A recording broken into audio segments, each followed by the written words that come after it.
E aí eu me lembro que eu respondi parte da pergunta da Thalita, mas ela deve ter colocado esse comentário depois, dizendo que não sabia se o que ela estava falando era exatamente da melancolia, né? Que ela fala dessas representações na melancolia diante de uma perda. O alcoolismo, por exemplo, seria uma forma de autodestruição ligada a uma pulsão de morte?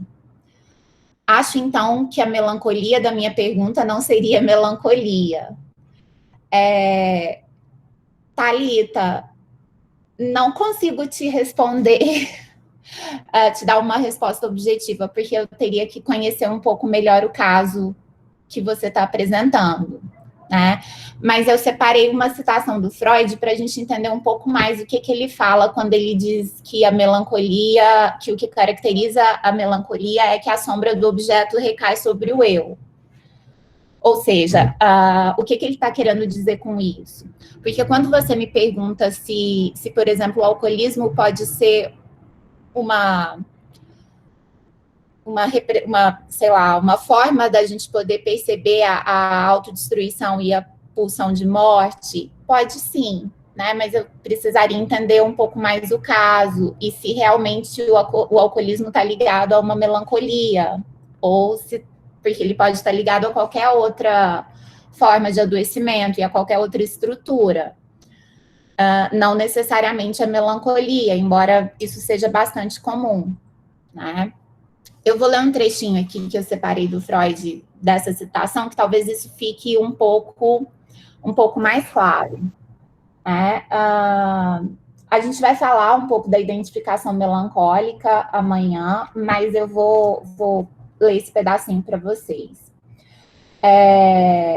O que acontece na melancolia é que há uma identificação do eu com o objeto abandonado, né? Esse objeto abandonado, ele pode ter sido realmente perdido ou não, mas o que ocorre é que o eu se identifica com esse objeto.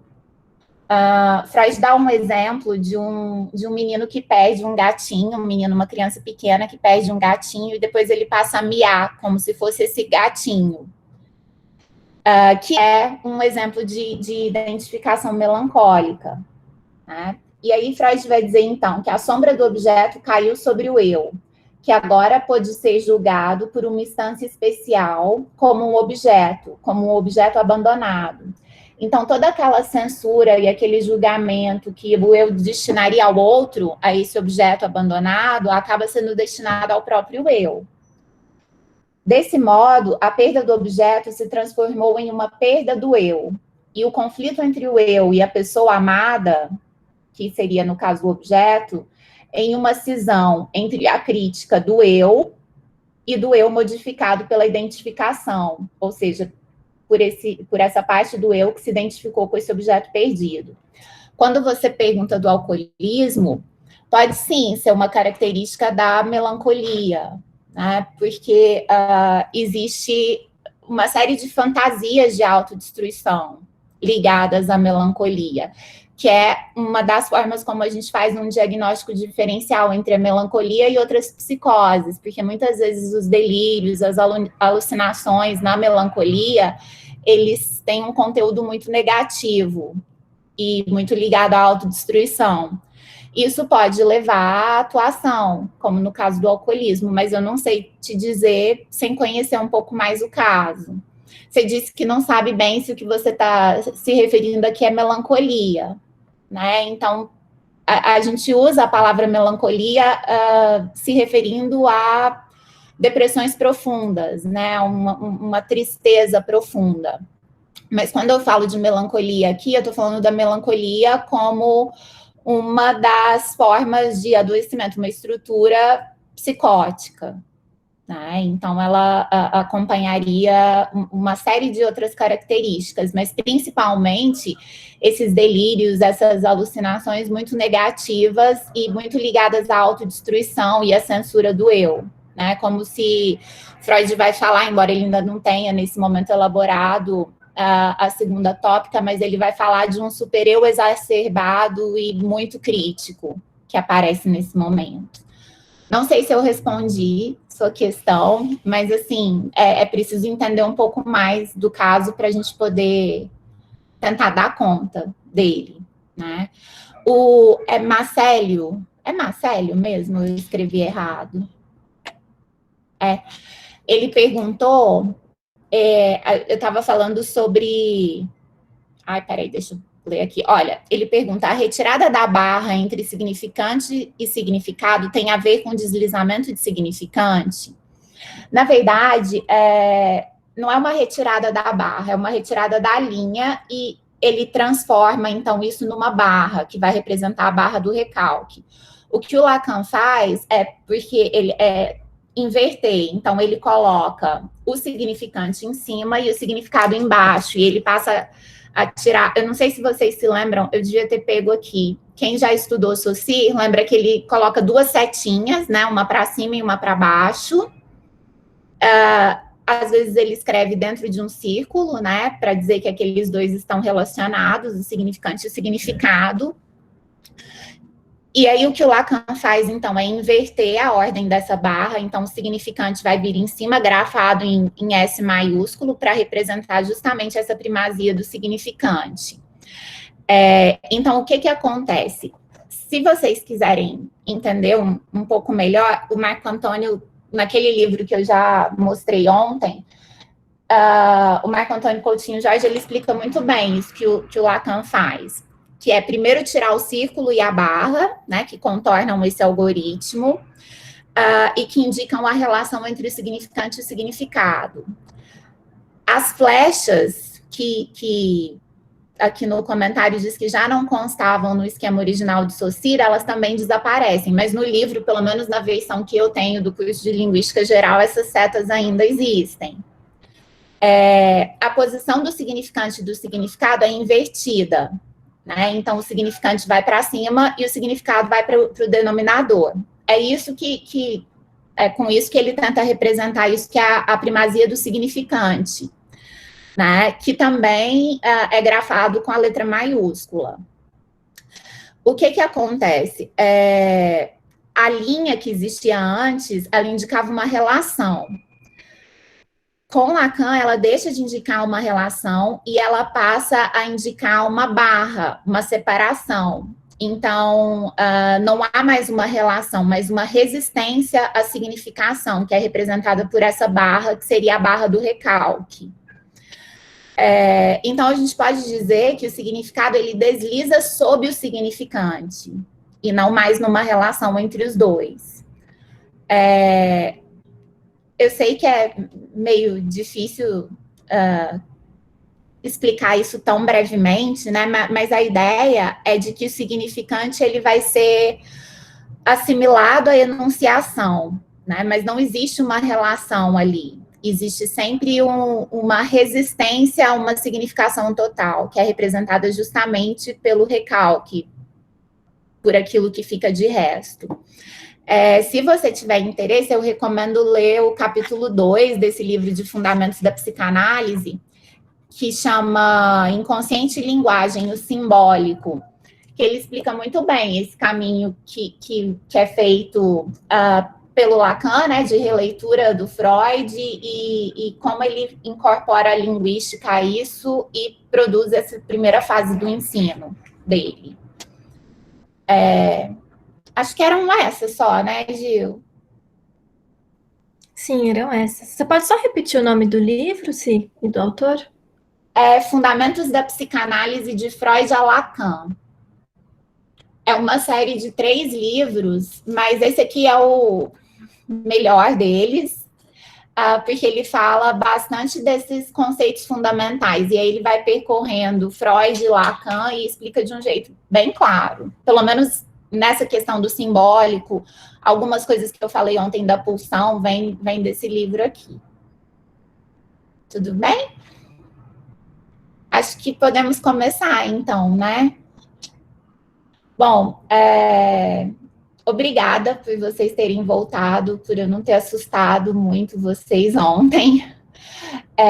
Hoje a gente vai falar de um assunto que eu gosto muito, e eu até estava conversando com a Júlia e com a Mari, que eu gostaria de talvez transformar isso num mini curso, eventualmente, que é sobre o corpo e a sexualidade.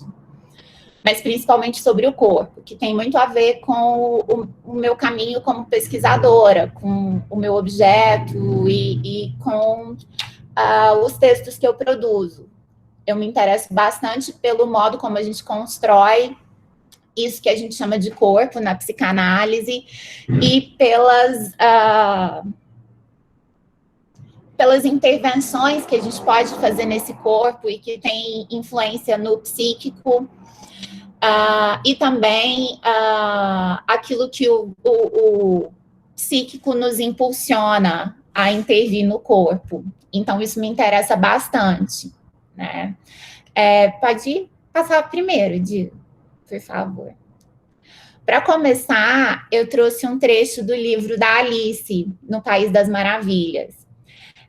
Esse é um livro que eu volto sempre, que eu gosto muito. E aí, quando eu fui preparar a aula de hoje, eu me lembrei que quando eu falo de corpo na minha dissertação, eu começo com essa conversa da Alice com a lagarta, que eu vou ler rapidinho para vocês. A lagarta e a Alice ficaram olhando uma para a outra algum tempo em silêncio. Finalmente, a lagarta tirou o narguilé da boca e se dirigiu a ela numa voz lânguida, sonolenta. Quem é você? Perguntou a lagarta. Não era um começo de conversa muito animador. Alice respondeu meio encabulada. Eu mal sei, sir. Nesse exato momento, pelo menos sei quem eu era quando me levantei essa manhã. Mas acho que já passei por várias mudanças desde então. O que quer dizer com isso? Esbravejou a lagarta. Explique-se. Receio não poder me explicar. Porque não sou eu mesma, entende? Não entendo, disse a lagarta. Receio não poder ser mais clara, Alice respondeu com muita polidez. Pois eu mesma não consigo entender para começar. E sei de tantos tamanhos diferentes num dia é muito perturbador. Não é, disse a lagarta. Bem, talvez ainda não tenha descoberto isso, disse Alice. Mas quando tiver de virar uma crisálida, vai acontecer. Vai acontecer um dia, sabe? E mais tarde uma borboleta. Diria que vai achar isso um pouquinho esquisito, não vai? Nem um pouquinho, disse a lagarta. Bem, talvez seus sentimentos sejam diferentes, concordou Alice. Tudo o que sei é que para mim isso pareceria muito esquisito. Por que eu trouxe esse trecho? Porque quando a gente pensa no corpo para psicanálise, a gente pensa nessa ideia que a gente faz de si como um corpo. E vocês devem conhecer a história da Alice. Essa cena acontece logo depois que ela cresce demais e depois ela fica muito pequena. Ela já tinha quase se afogado nas lágrimas. Então, aquilo que ela pensava que ela era não tinha mais consistência nenhuma. Então, muitas vezes, essa ideia que a gente faz de si como um corpo, ela está ligada justamente a esse esquema corporal. E é disso que a gente vai falar um pouco hoje. Como é que se constitui esse corpo? Que não é a mesma coisa que o organismo, né? Que é um corpo ficção, um corpo imaginário. Pode passar, Gil, por favor. Então, hoje a ideia é falar um pouco, introduzir para vocês questões sobre o corpo e sobre a sexualidade. Eu trouxe uma citação do Lacan. Se o homem não tivesse o que se chama de um corpo, não estaria profundamente capturado pela imagem desse corpo. Que é um jeito muito legal da gente ler a contemporaneidade, o modo como nós estamos capturados por essa imagem. Né, e que, na verdade, tem sido cada vez mais virtual. Eu não vou chamar nem só de imaginária, mas de virtual de um corpo. A outra citação que eu trouxe tem a ver com a sexualidade e é do Freud, de 1940. Então, é um dos últimos textos dele. A obstinada persistência do bebê em sugar dá prova, em estágio precoce, de uma necessidade de satisfação que, embora se origine da ingestão da nutrição e seja por ela instigada, esforça-se, todavia, por obter prazer independentemente da nutrição. E, por essa razão, pode e deve ser denominada de sexual. Lembra que ontem eu falei que, às vezes, quando a gente fala de sexo e de sexualidade, isso causa um certo estranhamento bom, dizem que psicanalista só pensa em sexo. Na verdade, o que a gente entende como sexualidade é um conceito muito mais amplo do que a genitalidade. Pode passar, Gil, por favor.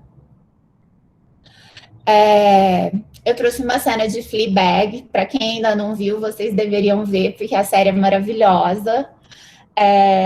Mas que é uma cena e que ela insiste o tempo todo que ela não é obcecada por sexo, né? Que ela só pensa em sexo o tempo todo, mas que não é obcecada. Eu trouxe essa cena como uma brincadeira, né? Porque é o que muitos pensam da psicanálise e de nós psicanalistas. Mas, na verdade, a sexualidade, ela não se confunde com a genitalidade, ou seja, ela não se confunde com o exercício da sexualidade ligada aos órgãos de reprodução.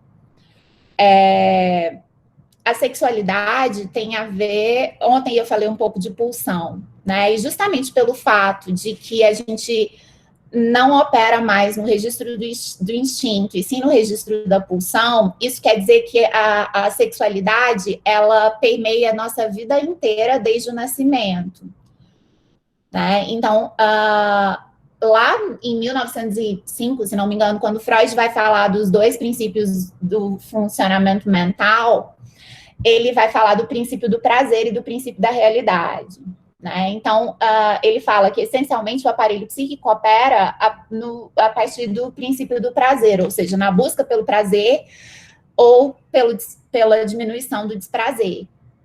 Então, já ali no começo, a gente entende que quando a gente fala do humano, a gente está falando de algo muito mais complicado, justamente porque essa sexualidade, ela deixa de ter o fim único de reprodução, e ela passa a ter como finalidade a nossa vida, a manutenção da vida. Laplanche vai dizer, então, que na experiência e na teoria psicanalítica, a sexualidade não designa apenas as atividades e o prazer que dependem do funcionamento do aparelho genital, ou seja, não é a genitalidade, mas toda uma série de excitações e de atividades presentes desde a infância que proporcionam um prazer irredutível à satisfação de uma necessidade fisiológica fundamental. Respiração, fome, função de excreção, e que se encontram a título de componentes na chamada forma normal do amor sexual. Ou seja, quando a gente está falando de sexualidade, a gente está falando de formas de encontrar prazer, até mesmo, ou desprazer, né? Porque aí a gente viu que depois Freud vê que não é só o princípio do prazer, e aí ele traz o conceito de pulsão de morte, mas isso abarca, inclusive, as nossas funções fisiológicas. Por exemplo, a fome, ela não é fome de qualquer coisa, né? Existe um prazer ali da criança com as fezes, e que às vezes acaba indo até a vida adulta, né? Com algumas formas, alguns tipos de fetiche, talvez. Pode passar, Gil, por favor. Bom, então o ponto talvez mais importante é que a noção psicanalítica de sexualidade não se confunde com a genitalidade, muito menos com seus fins reprodutivos. Acho que todo mundo aqui já é grandinho o suficiente para saber que a gente não faz sexo só porque vai ter filhos ou quer ter filhos, muito pelo contrário, né? A gente exerce a nossa sexualidade muitas vezes tentando evitar a reprodução. A sexualidade faz parte de nossas vidas desde o nascimento, que é o que Freud vai explicar lá numa citação de 1940, mas que ele está dizendo desde os estudos sobre a histeria, e que é o que choca, né, tanto quando a psicanálise aparece. A sexualidade, ela tem características culturais e históricas que se inscrevem no corpo, sem, contudo, restringirem-se a ele. Então, quando a gente fala de sexualidade, a gente precisa entender que, pelo menos quando Freud escreve, né, ele está falando da sexualidade da burguesia vienense, né, principalmente das mulheres vienenses, que eram extremamente tolhidas de qualquer exercício dessa sexualidade. A gente vê pelas próprias roupas, né, como elas tinham que esconder e nos sintomas histéricos que apareciam no consultório dele. Muitas desses textos que a gente lê, a gente precisa ler tendo isso em mente, né? E que a gente está lendo a psicanálise que foi escrita ali para a burguesia vienense, a gente está lendo no Brasil do século XXI.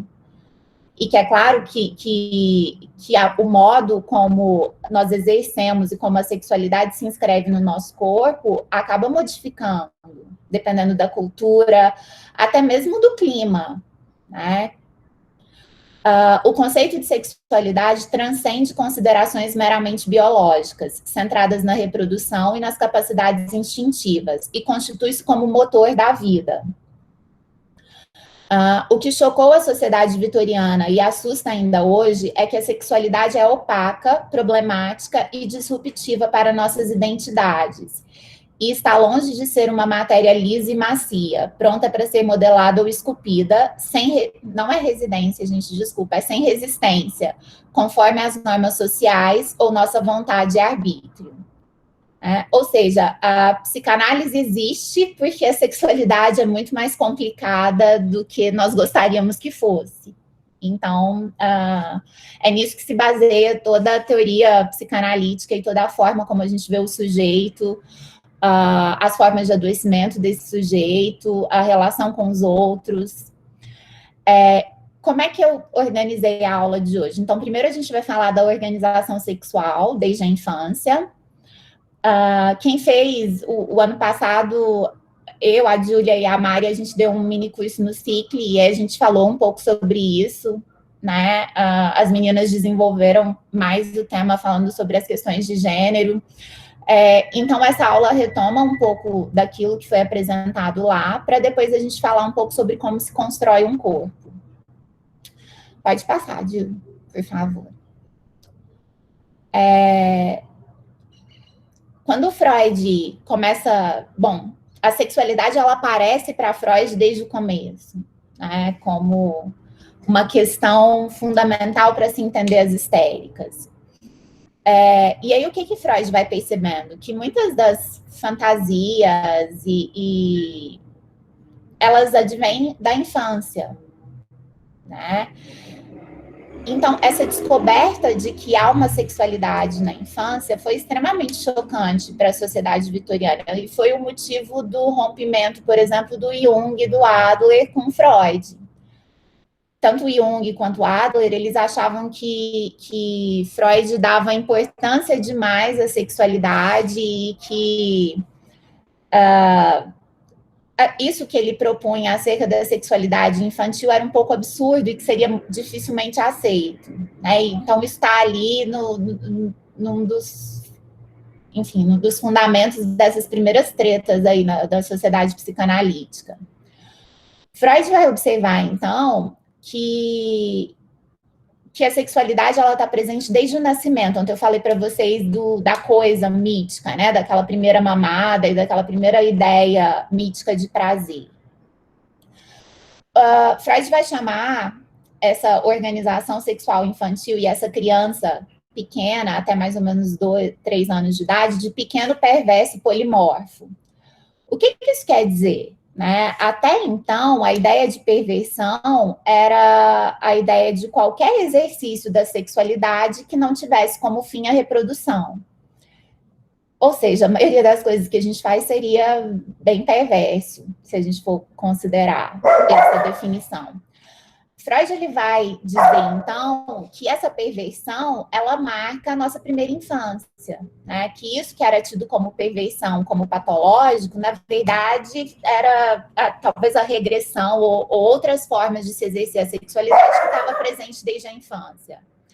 E polimorfo justamente por ainda não ter essa ideia de corpo construída, né? E porque, nesse momento, por não haver um corpo constituído, as pulsões, elas se originavam e eram satisfeitas em um mesmo ponto.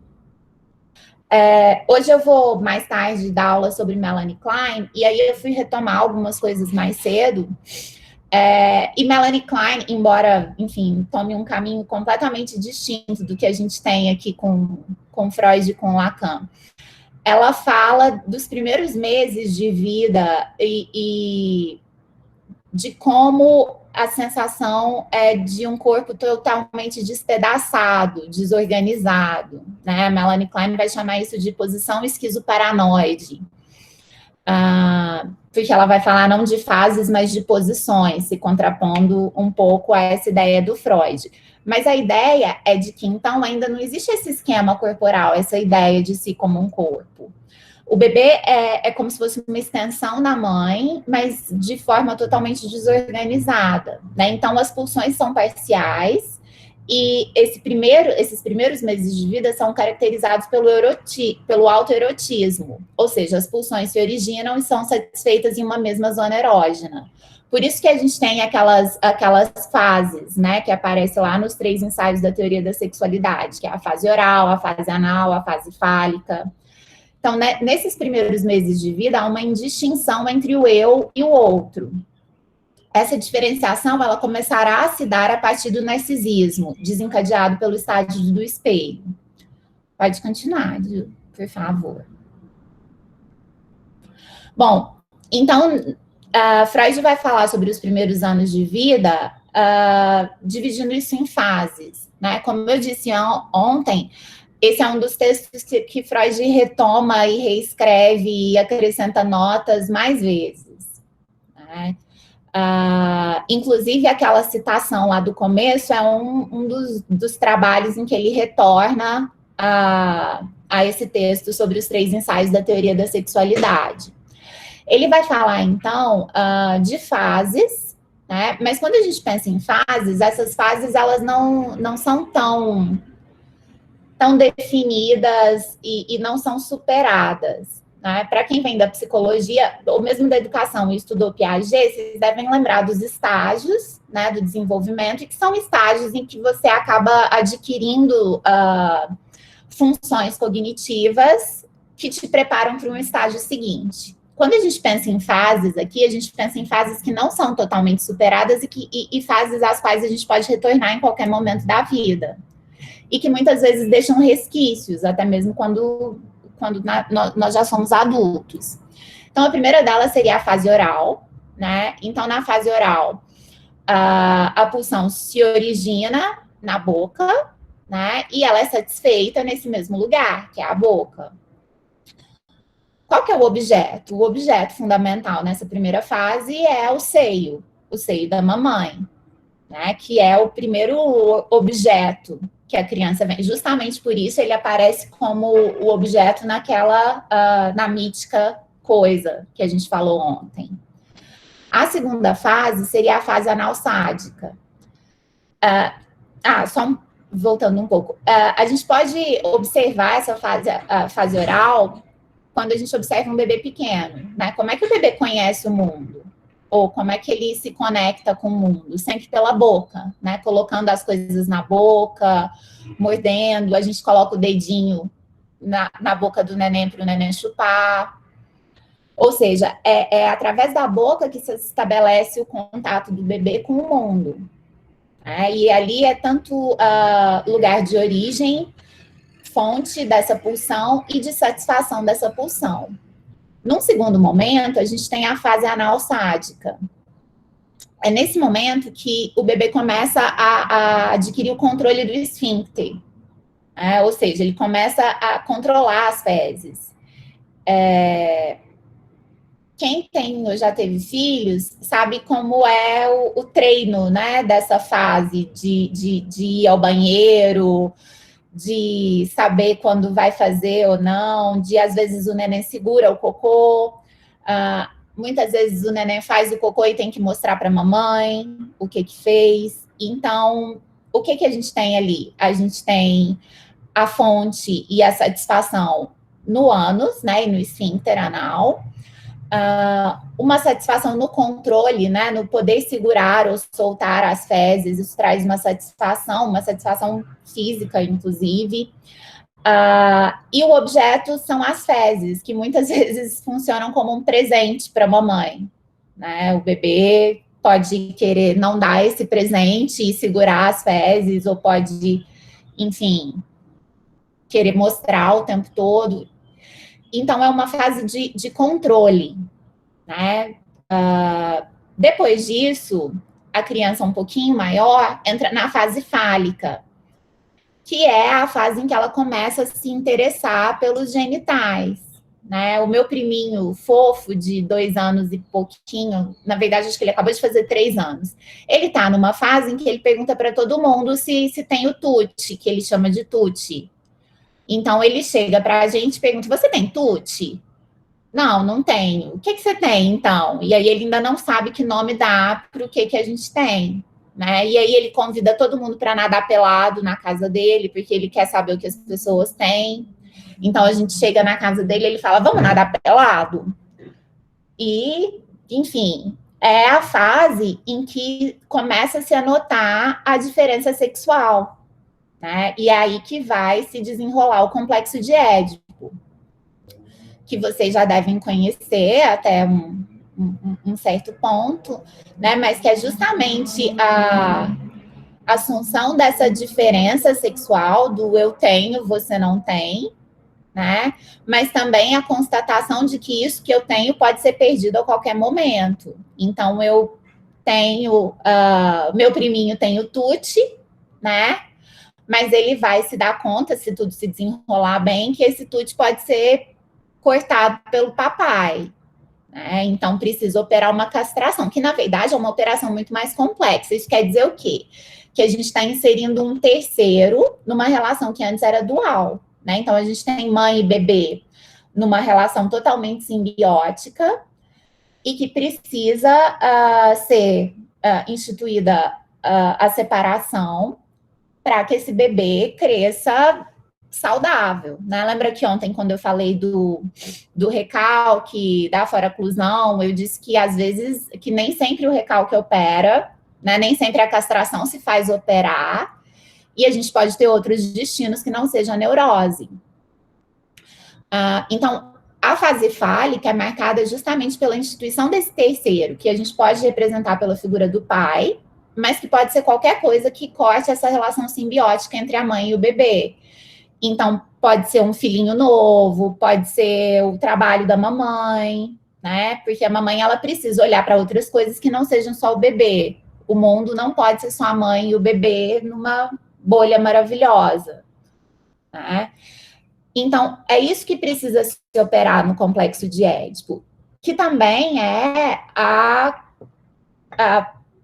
instauração da castração. Ou seja, a ideia de que eu não posso tudo que eu quero, né? Não posso fazer tudo.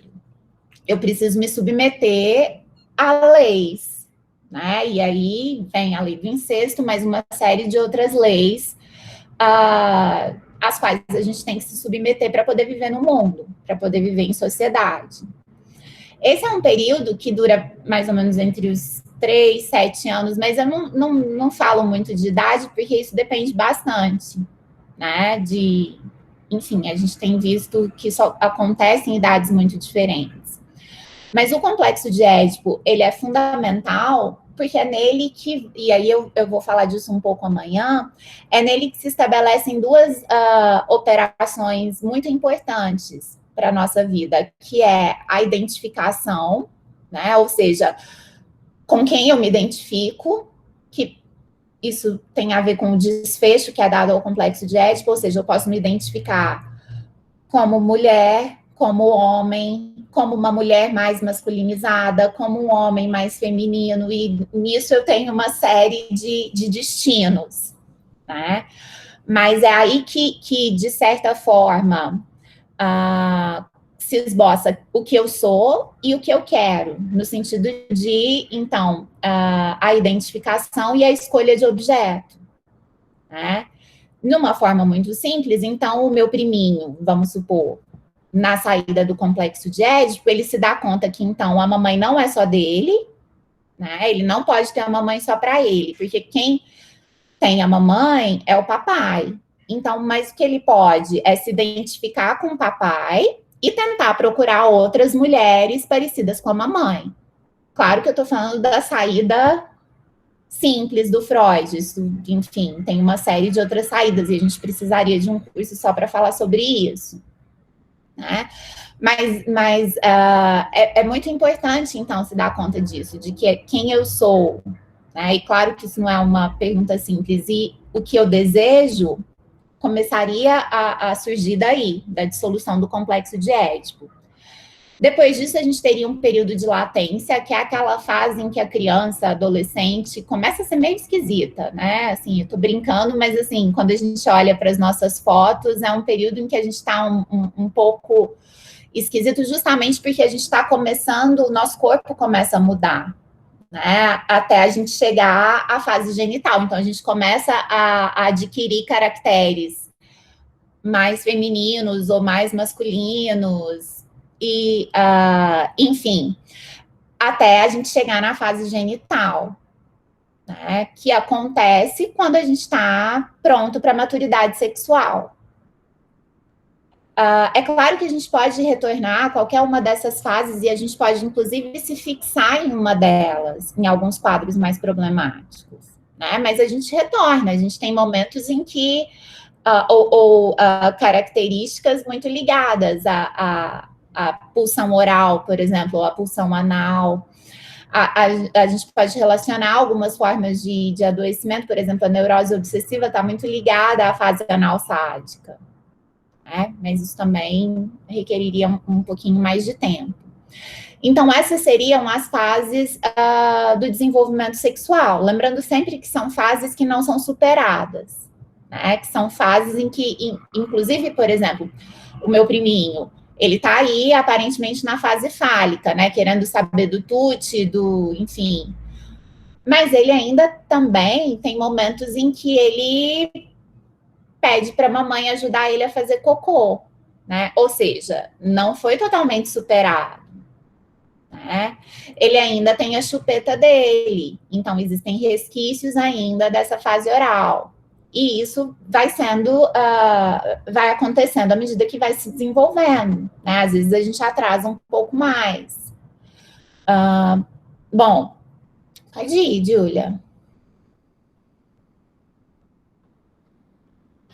Quando a gente fala, então, de corpo, e aí é preciso a gente entender todas essas fases, justamente para entender, quando eu falo dessas fases e dessas pulsões parciais, a gente entende que essa ideia de corpo, ela ainda não está organizada, né? Eu ainda não me reconheço como um corpo.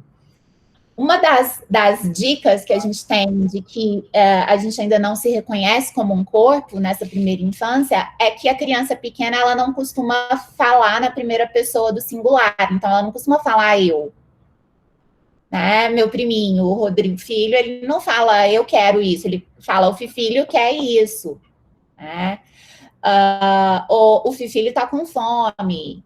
Por quê? Porque essa capacidade de poder enunciar na primeira pessoa do singular supõe que eu me reconheça, que eu tenha essa ideia de mim como um corpo, né? Então, supõe que eu tenha um eu, um ego já organizado. Peraí que eu vi que tem uma questão aqui. Olha, Gislene, como tirar a chupeta da criança sem causar trauma? Acho que depende da criança, né, e da relação que ela estabelece com a chupeta. Eu, por exemplo, troquei minha chupeta aos 3 anos de idade por uma casinha de boneca completa. Então, foi uma negociação que durou um bom tempo, mas que, para mim, funcionou, né? Então, eu troquei com o Papai Noel. Não foi traumático, mas funcionou. Então, eu acho que funciona para cada um diferente, né? Bom, quando a gente fala de corpo em psicanálise, a gente fala de algo que não é da ordem do organismo. Então, a gente não está falando desse corpo biológico, desse corpo que é objeto da medicina, de algumas psicologias, enfim, de todas as ciências da saúde. A gente está falando de um outro tipo de corpo. Não consegui ler aqui, peraí.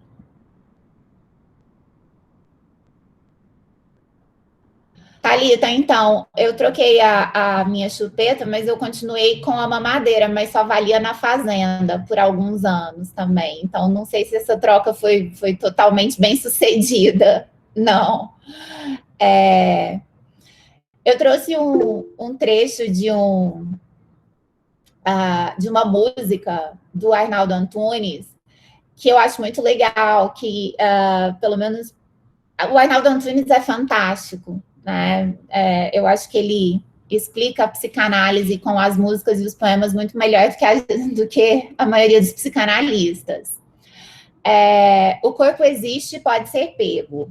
É suficientemente opaco para que se possa vê-lo. Se ficar olhando anos, você pode ver crescer o cabelo. O corpo existe porque foi feito. Por isso tem um buraco no meio. O corpo existe, dado que exala cheiro, e em cada extremidade existe um dedo. O corpo, se cortado, espirra um líquido vermelho. O corpo tem alguém como recheio. Então, isso que a gente chama de corpo é algo que precisa ser construído. Justamente por isso, aqueles primeiros anos da infância, ali, aquelas primeiras fases, são tão complicadas. Justamente porque ainda não existe esse esquema de um corpo. Pode passar, Gil, por favor. Como é que esse corpo é construído? Então, antes de mais nada, o corpo, do ponto de vista psicanalítico, não se equivale ao corpo biológico, do qual se ocupam as ciências médicas e biológicas. Não se trata de um organismo, mas de um corpo erógeno, ou seja, de um corpo pulsional, fonte das pulsões, marcado pelo desejo inconsciente e atravessado pela linguagem. O corpo não é uma realidade primária, como o organismo. Ou seja, o bebê humano não nasce com um corpo, mas precisa construí-lo. Essa construção se dá na relação com o outro e com os outros, seus semelhantes, a partir de operações que se desenrolam no imaginário e no simbólico e que são atravessadas pelo real.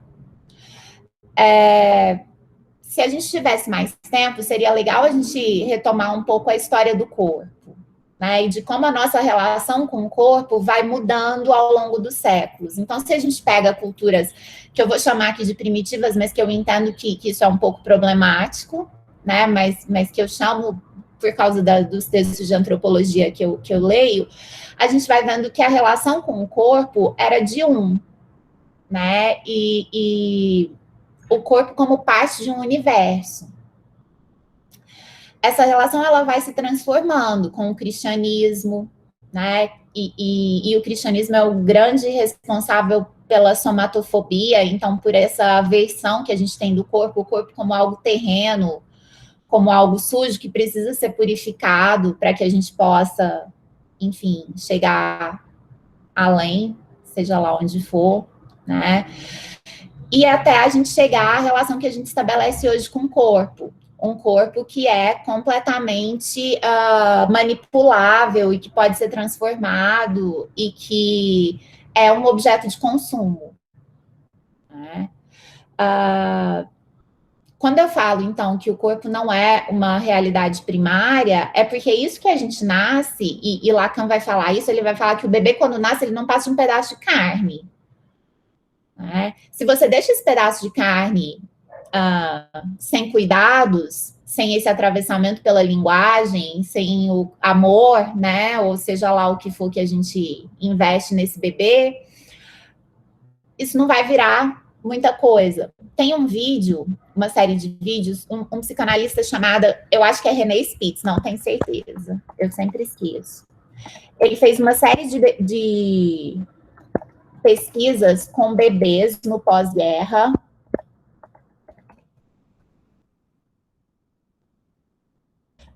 com bebês hospitalizados, Então, a gente, no pós-guerra, tinha uma série de bebês órfãos hospitalizados, e o modo como esses bebês eram cuidados era muito mecânico. Então, os bebês eram colocados lá, eles eram alimentados, eles estavam sempre trocados, eles tinham um ambiente confortável, mas esses bebês, eles não tinham contato humano.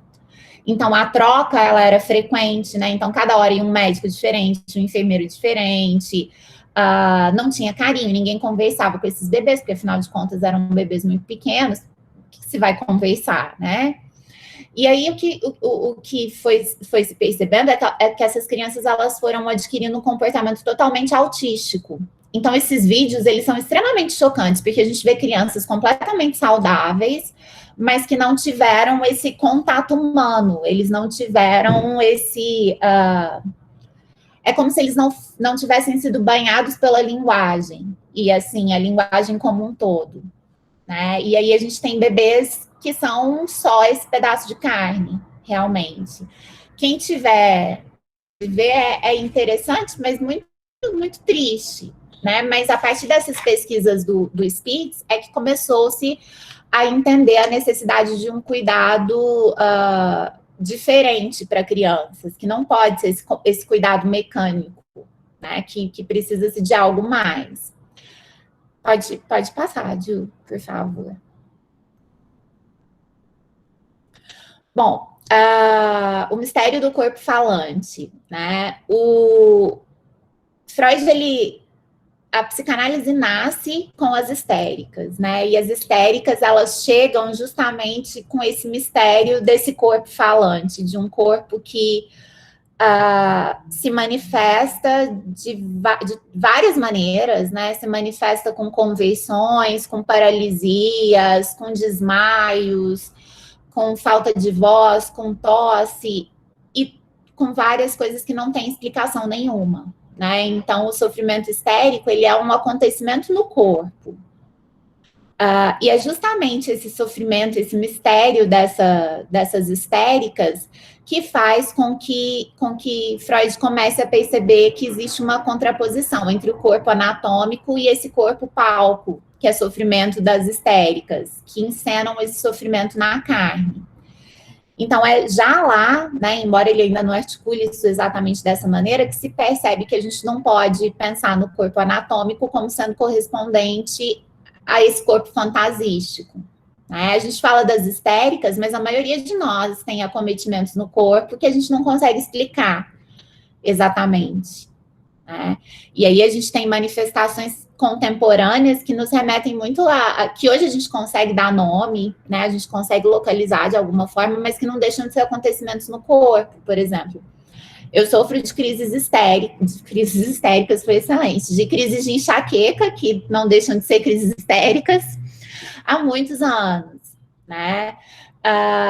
E a enxaqueca, ela não é localizável, pelo menos a minha nunca foi, por exames, é um diagnóstico totalmente clínico.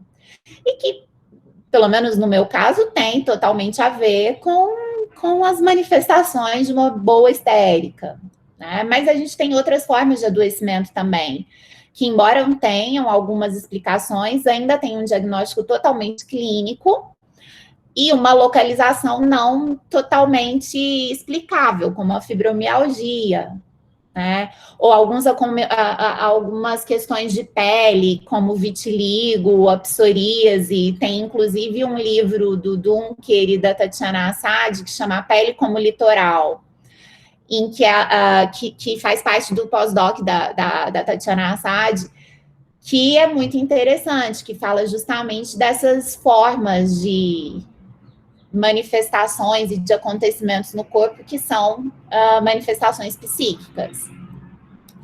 Então, a hipótese de que há o inconsciente é confirmada através da observação de manifestações conversivas e de sintomas psicossomáticos que não encontram, etiologia na anatomia ou em mecanismos fisiológicos. É a linguagem inscrita no corpo que torna possível a descoberta do inconsciente, e é também ela que permite acessá-lo. Pode passar, Ju.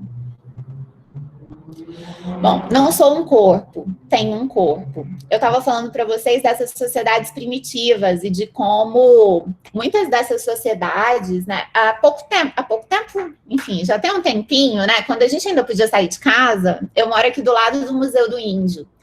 E aí, sempre que muda a exposição, o Museu do Índio da UFO, eu vou lá ver o que está acontecendo. E a última que eu fui foi muito legal, porque tinha uma série de cerâmicas, e aí eles estavam contando como o cosmos e a criação do mundo e do sujeito é explicada pela cerâmica, e é explicada como se o homem tivesse vindo de um ser que parece um jacaré, né? E de como o homem é parte desse cosmos.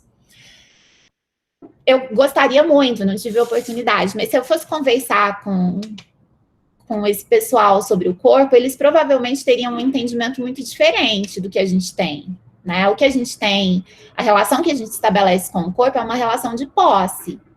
E eu preciso tomar posse desse corpo, né? Primeiro eu preciso construir esse corpo, mas essa construção, ela nunca é tão simples e ela nunca é definitiva, né? Então, pode ser que em vários momentos, pode ser não, em vários momentos da vida, a gente precisa reconstruir esse corpo ou tomar posse desse corpo novamente. Bom, para a psicanálise, o bebê humano, ao nascer, não passa de um pedaço de carne, o que pode parecer muito estranho, né, quando a gente diz isso. Mas não passa disso, né? E daí, quando a gente pensa, bom, será que existe instinto materno? Acho que a gente já chegou à conclusão de que a gente não fala mais de instinto, né? Bom, um filhote prematuro que depende inteiramente de um outro, o agente materno, para sua sobrevivência. Mais do que atender às suas necessidades fisiológicas, é preciso que esse outro lhe introduza um universo, suas leis, linguagem e cultura, que antecedem seu nascimento. É no contato com esse outro e a partir de operações que se dão no registro do imaginário, mediatizadas pelo simbólico e atravessadas pelo real, que esse bebê humano constitui-se-á como um corpo e que o eu virá a se precipitar. Então, a gente está falando de duas coisas precisam ser constituídas do corpo e do eu. Gente, desculpa, é a Luluca aqui. Pode continuar, Dil, por favor.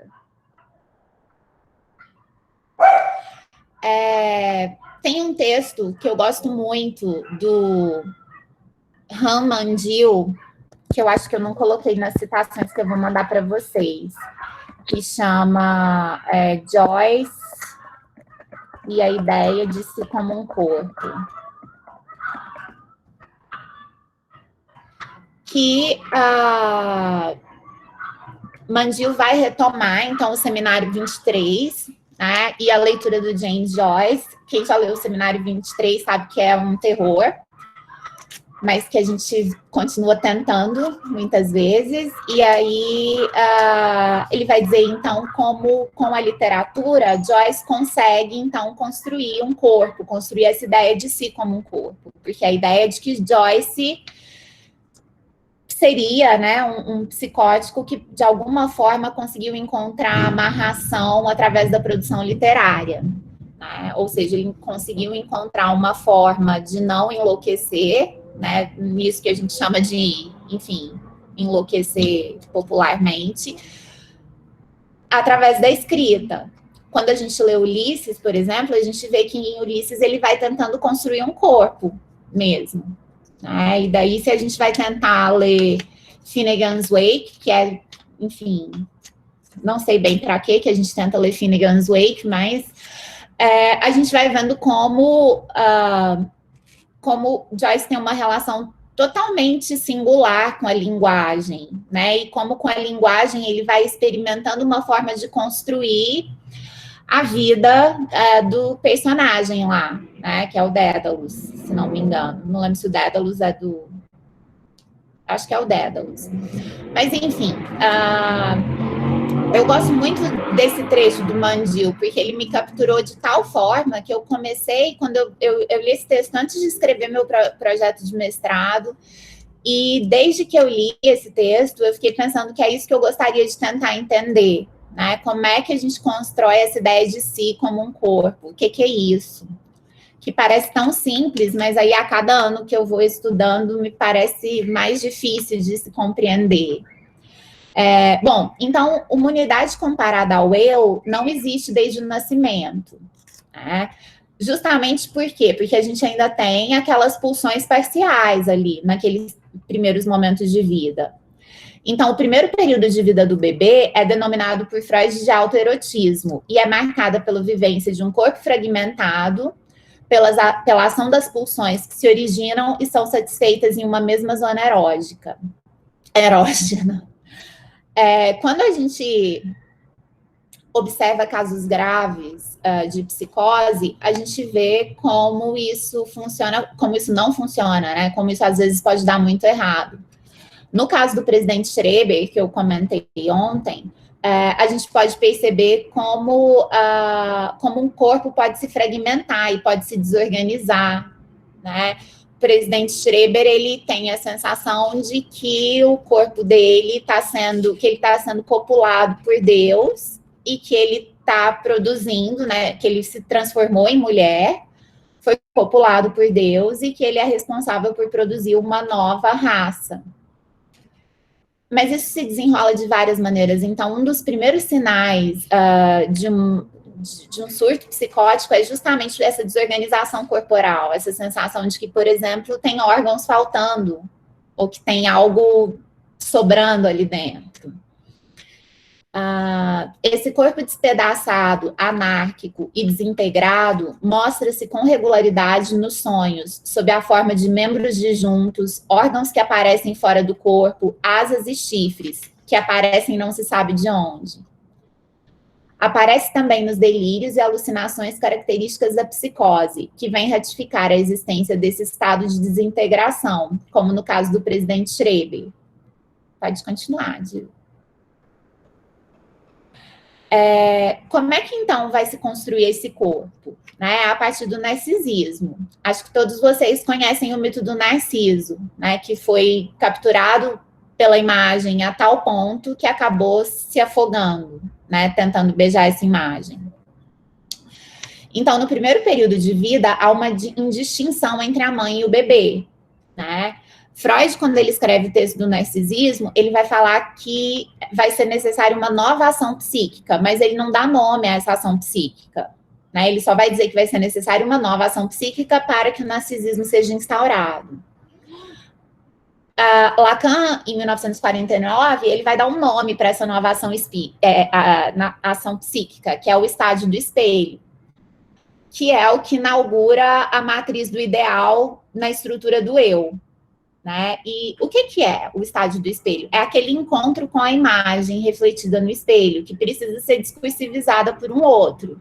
Então, quando a criança vai se vendo no espelho, isso desde muito pequeno, né? O que o cuidador, a mãe, vai fazendo? Geralmente vai mostrando, olha lá o bebê, cadê o bebê? Cadê a mamãe? Cadê a mãozinha do bebê? Né? É como se a mãe tivesse formando um contorno para esse corpo, e dentro desse contorno tentando organizar isso que era totalmente organizado. Né? Então, a gente tem uma série de... Dá para ver? Eu gosto de um quadro. A gente tem como se a gente tivesse um corpo totalmente despedaçado, né? E aí, à medida... Vou pegar uma caneta melhor aqui, peraí. E aí, à medida que a gente vai significando essa imagem no espelho, a gente vai construindo um contorno para esse corpo.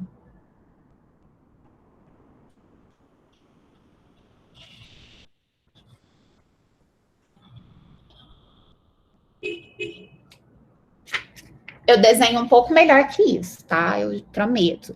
Mas é como se, então, a gente fosse... À medida que a gente vai falando, olha a mãozinha, olha o pezinho do bebê, a gente vai dando um contorno que vai conter essas partes despedaçadas. Só que esse contorno, ele nunca é completo, né? Tá vendo que tem um furo aqui? Tem um buraco no meio, como diz o Arnaldo Antunes?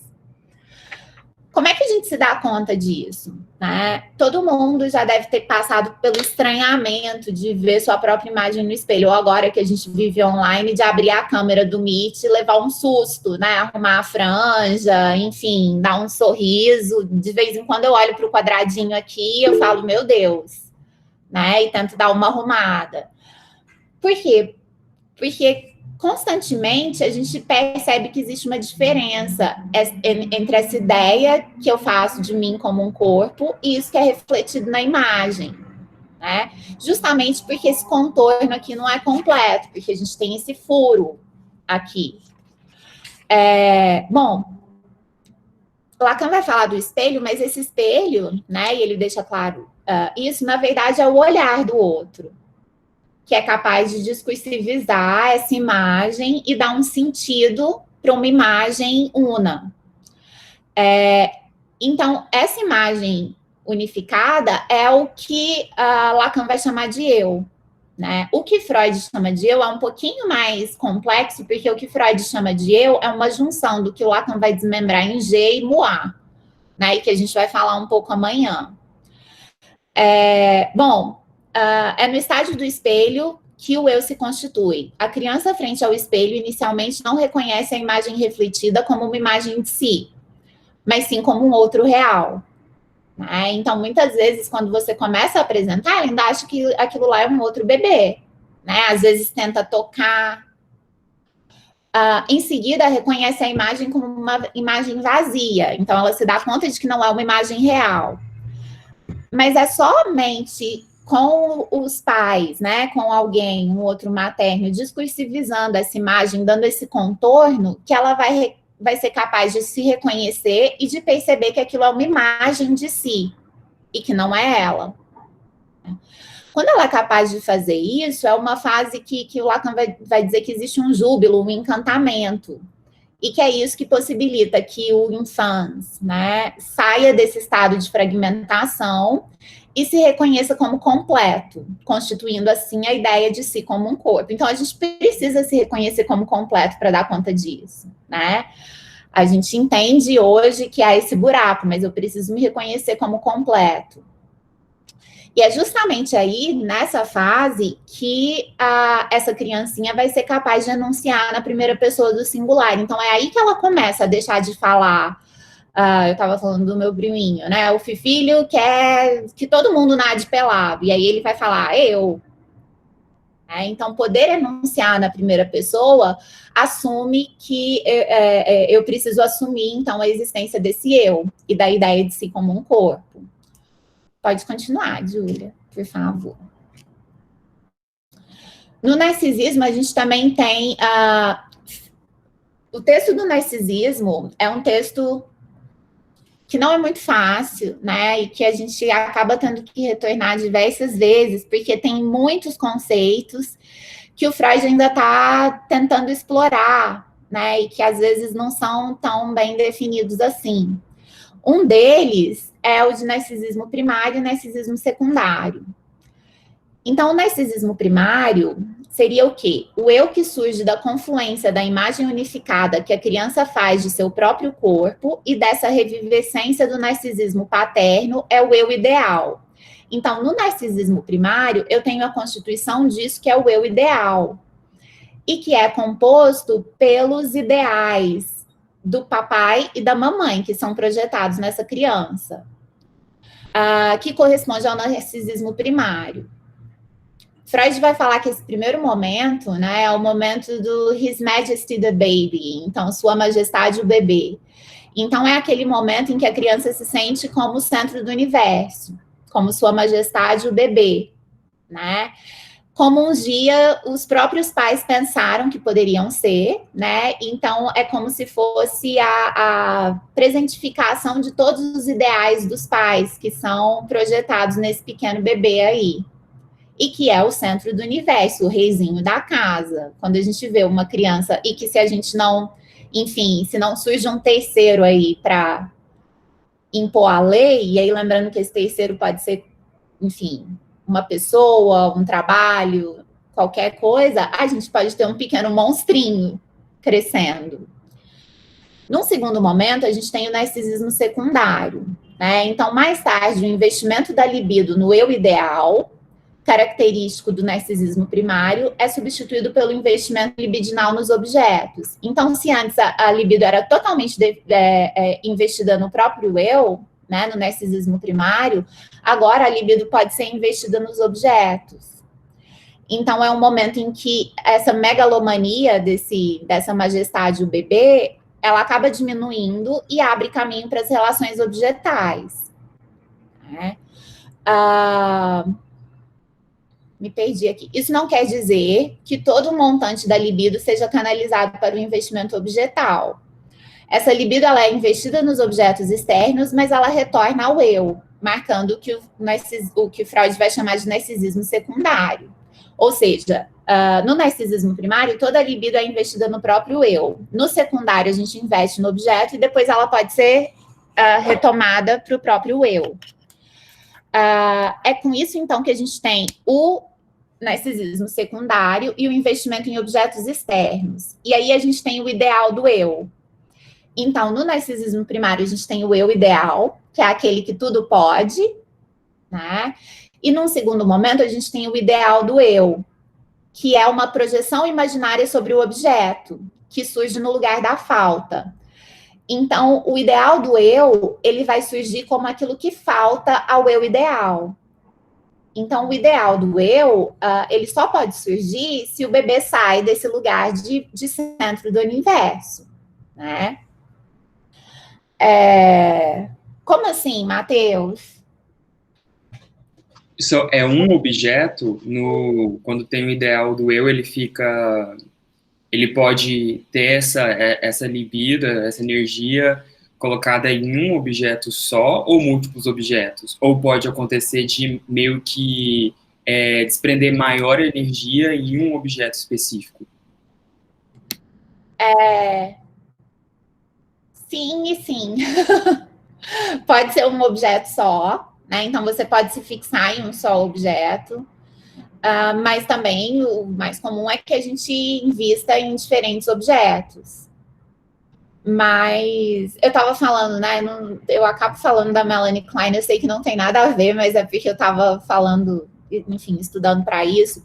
Ela vai falar, então, que esse é um momento um pouco depressivo. Vou ver aqui, Gil. Peraí, eu não tinha visto. Mas sim, você pode se fixar em um objeto só, né? E aí, isso pode ser resolvido facilmente, e normalmente a gente se fixa por um tempo em um objeto e depois acaba investindo em outros também. Mas se você se fixar só em um objeto, isso pode ser um sinal patológico em algum ponto.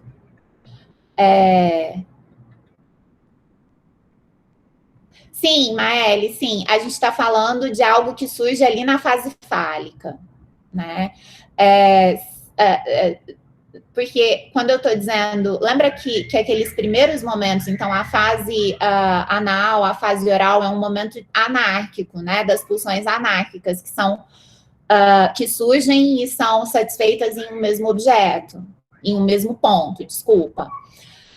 Na fase fálica é que começa a se desenvolver o narcisismo, então. É quando você começa de certa forma, ter essa ideia ortopédica de um corpo.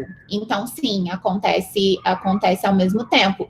E para que haja essa instauração desse narcisismo secundário, que se estabeleçam as relações de objeto, é preciso haver esse corte estabelecido por um terceiro. Né? Então, as coisas estão acontecendo. Então, a gente está falando de coisas que acontecem meio que simultaneamente. Algumas tomam mais tempo, outros menos, né? Mas a gente tem o Édipo, o narcisismo e a fase fálica acontecendo mais ou menos ao mesmo tempo. Bom, então, essa distinção é muito interessante entre o eu ideal e o ideal do eu. Né? Porque eu preciso, então, do eu ideal, eu preciso acreditar que eu sou o centro do mundo, o bebê precisa ser tratado como tal, por um certo momento, justamente para que essa imagem, essa ideia de si como um corpo se constitua, mas ele não pode acreditar totalmente nisso, né? Porque senão ele se torna totalmente megalomaníaco. Então, a gente depende disso para que haja a instauração do narcisismo secundário. A gente tem a tendência de falar do narcisismo como algo sempre ruim. Pode ser algo ruim, sim, caso a sua libido seja totalmente voltada para o eu o tempo todo. Mas existem momentos da vida em que a gente precisa retornar, a gente precisa investir a libido no próprio eu. Por exemplo, quando a gente está adoecido, é um momento em que a gente fica mais recolhido, em que a gente precisa prestar mais atenção em nós mesmos. Então, esse é um momento em que a libido se recolhe totalmente para o eu, né? É o que acontece, por exemplo, na melancolia. Então, sempre quando a gente fala desses quadros clínicos, a gente fala de coisas que acontecem normalmente, que se exacerbam de alguma forma, que acabam tomando uma outra proporção. Quando a gente se apaixona, é o contrário, né? A gente investe a libido totalmente no objeto. Muitas vezes a gente esquece do eu, que é esse momento inicial do enamoramento. que não estou falando de nada que é exatamente patológico, né? Mas eu estou falando de diferentes momentos em que a gente precisa organizar a libido de forma distinta. Peraí que eu vou ler aqui.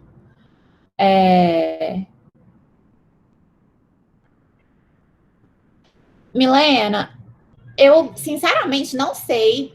Eu nunca atendi ninguém que fosse ou tivesse um irmão gêmeo, né? Porque esse terceiro pode ser, inclusive, um outro filho. Então, eu sinceramente não sei te responder, mas eu entendo que esses dois precisam ser considerados os reis ali naquele momento. E que um terceiro precisa vir e ocupar, né, e cortar essa relação simbiótica com a mãe. Mas eu imagino que o mesmo ocorra, né? O mesmo que acontece quando se tem um filho único deve acontecer quando se tem gêmeos, né? O investimento da mãe, a constituição do narcisismo primário, depois a constituição do secundário, né? É claro que em alguns casos, e aí isso a gente vê muito, os filhos são diferentes, né? E assim, mesmo sendo gêmeos, pode ser que eles... pode ser não. A gente passa por essas fases de constituição de maneira muito distinta. E aí eu, sinceramente, não sei te responder se tem alguma peculiaridade quando a gente fala de gêmeos, desculpa. Pode passar, Gil, por favor.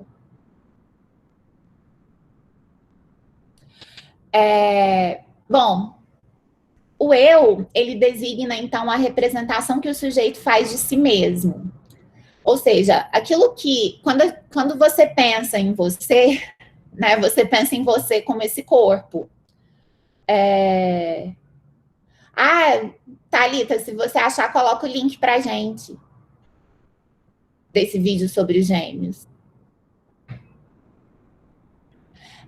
Bom, então o eu é essa representação que o sujeito faz de si mesmo, essa ideia que a gente faz de si como um corpo. E muitas vezes a ideia que a gente faz de si como um corpo não corresponde àquilo que a gente vê no espelho. Daí a grande quantidade de intervenções corporais que a gente faz, né? E que vão desde coisas mais simples, como mudar a cor do cabelo, até cirurgias mais complexas, que mudam totalmente as nossas feições. Né? Agora está aí na moda como é que fala? A harmonização facial. Né? Que é uma forma, que me parece uma técnica para deixar a gente muito parecido com os filtros do Instagram. E que, inclusive, acabou, já desencadeou que a gente pode entender como uma nova patologia. Então, eles chamam de... Acho que é Snapchat, esqueci.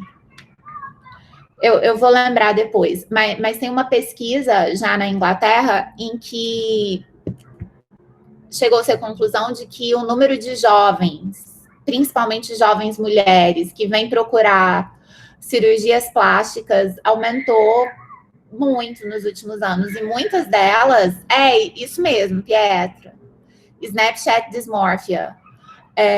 E que muitas delas, elas procuram cirurgiões para transformarem o rosto naquilo que os filtros propõem, né?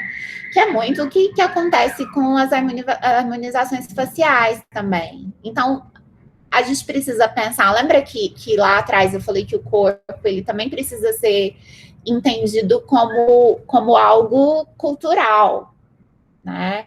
Então, isso já é algo extremamente recente e que influencia no modo como a gente vê o nosso corpo. Mas outras coisas também. Então, por exemplo, a gente tem cirurgias muito drásticas, como a cirurgia bariátrica, que mudam o corpo, né? E que nem sempre existe uma mudança psíquica correspondente, porque reconstruir essa imagem corporal não é algo simples. Tem um livro que eu até escrevi um artigo sobre ele, estou tentando achar aqui na estante, e falei sobre ele num congresso que a Ju e a Mari estavam, que é o Fome, da Roxane Gay. Não sei se vocês conhecem. A Roxane Gay é uma autora, eu acho que ela é mais conhecida pelos trabalhos dela, textos feministas. Ela escreveu Bad Feminist, que é bem legal.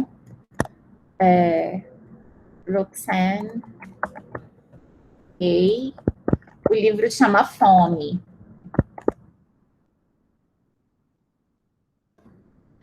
Ela fala de como ela é uma mulher bastante obesa, né, muito gorda, e ela conta como é que ela construiu esse corpo gordo. Né? E aí ela conta que ela sofreu um...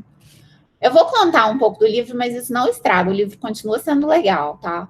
Ela sofreu um estupro coletivo, um gang rape, quando ela tinha, tipo, uns 13 anos de idade, né? E ela era uma jovem bonita, com o corpo começando a aparecer, e aí ela estabeleceu uma relação com a comida e com o corpo que acabou fazendo com que esse corpo se tornasse extremamente grande, né? E aí ela fala como é que esse corpo foi construído, com muito trauma, com compulsão, alimentação, como uma tentativa de se esconder dentro daquele tanto de carne e de pele, de certa forma de se proteger daquilo que aconteceu a ela, né? E aí ela vai contando que numa certa idade, acho que com 18, 19 anos, o pai dela leva ela numa clínica, na Cleveland Clinic, e que a primeira coisa que falam para ela fazer é uma cirurgia de redução do estômago, então uma dessas cirurgias bariátricas, né?